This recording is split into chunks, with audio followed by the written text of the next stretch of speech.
Hyderabad metro సాధన కమిటీతో ఇవాళ ఎండి NVS Reddy గారిని కలవడం జరిగింది. మాకు ప్యాడేజ్ టు మేడ్చల్, షామీర్పేట్ నుంచి ప్యాడేజ్ నుంచి మళ్ళా జేబీఎస్ నుంచి షామీర్పేట్కి మెట్రో కావాలని సార్ని అడగడం జరిగింది. దాన్ని ఫేజ్ 2 మెట్రో ఎక్స్పాన్షన్లోనే ఇవన్నీ పెట్టడం జరిగింది. తప్పకుండా ఇవన్నీ చేద్దాం, ఎందుకంటే ర్యాపిడ్ అర్బనైజేషన్ అయ్యే ఏరియాలు ఇవి.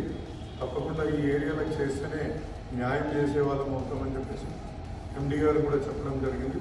తప్పకుండా ఇది సాధించేంత వరకు ప్రభుత్వాన్ని, ముఖ్యంగా ముఖ్యమంత్రి రేవంత్ రెడ్డి గారిని కూడా రిక్వెస్ట్ చేసుకొని ఈ యొక్క ప్రాజెక్ట్ వచ్చే విధంగా చేసుకుందామనేసి మనం చేస్తాం.